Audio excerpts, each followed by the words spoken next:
समुद्रों के नीचे एक ऐसी मशीन मूव कर रही है जिसे डिटेक्ट करना बेहद मुश्किल है। ना कोई रडार ना कोई सैटेलाइट आसानी से इसकी एग्जैक्ट लोकेशन पकड़ सकता है, और अगर ये अटैक करे तो एनिमी वारशिप को रिएक्शन का मौका तक नहीं मिलेगा। अब ऐसी ही advance Chinese submarine Pakistan navy में ऑफिशियली शामिल हो चुकी है। नाम है हैंगोर क्लास सबमरीन, और एक्सपर्ट्स मान रहे हैं कि ये इंडियन ओशन की स्ट्रेटेजिक इक्वेशन को बदल सकती है। देखिए, सबमरीन का सबसे बड़ा वेपन उसका टॉर्पीडो या मिसाइल नहीं होता, बल्कि उसकी इनविजिबिलिटी होती है। मॉडर्न सबमरीन समुद्रों के नीचे साइलेंटली मूव करती है, एनिमी शिप्स को ट्रैक करती है और सरप्राइज अटैक कर सकती है। इसी वजह से ऑन सी वारफेयर को मॉडर्न मिलिट्री का एक मोस्ट डेंजरस बैटलफील्ड माना जाता है। पाकिस्तान को जो हैंगोर क्लास सबमरीन मिली है वो चाइना के एडवांस युआन क्लास डिजाइन पर बेस्ड है। इस सबमरीन की लेंथ लगभग 76 से 77 मीटर के बीच है, और इसका विड्थ यानी बीम लगभग 8.4 मीटर है। ये सबमरीन सरफेस पर करीब 2800 टन और फुली सबमर्ज्ड मोड में लगभग 3600 टन डिस्प्लेसमेंट रखती है। यानी ये कोई छोटी कोस्टल सबमरीन नहीं, बल्कि एक फुल फ्लेज्ड अटैक सबमरीन है।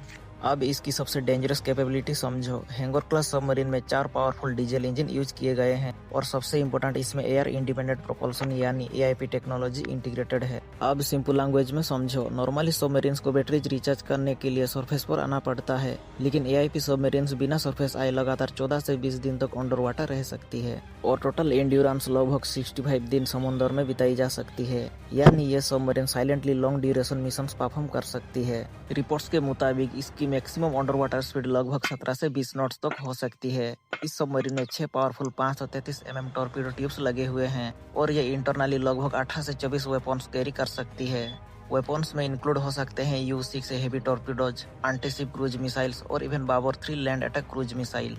यानी ये सबमरीन वारशिप्स, सबमरीन्स और लैंड टारगेट्स तीनों के लिए डेंजरस हो सकती है। अब सवाल, इंडिया को कितना कॉन्सर्न होना चाहिए? देखो, ओवरऑल नावल स्ट्रेंथ के हिसाब से इंडिया अभी भी पाकिस्तान से स्ट्रॉन्गर पोजीशन में है, लेकिन कॉन्सर्न सिर्फ पाकिस्तान नहीं बल्कि चाइना पाकिस्तान नावल पार्टनरशिप है। China steadily Indian Ocean region में अपनी मिलिट्री प्रेजेंस बढ़ा रहा है, और पाकिस्तान यूएस स्ट्रेटेजी का इम्पोर्टेंट पार्टनर माना जाता है। इसी वजह से इंडिया भी स्कॉर्पियन सबमरीन्स, न्यूक्लियर सबमरीन्स और एंटी सबमरीन वारफेयर सिस्टम्स पर एग्रेसिवली काम कर रहा है। दोस्तों, हैंगोर क्लास सबमरीन सिर्फ पाकिस्तान नेवी का एक अपग्रेड नहीं, बल्कि इंडियन ओशन में बढ़ती अंडर सी कंपटीशन का सिग्नल है।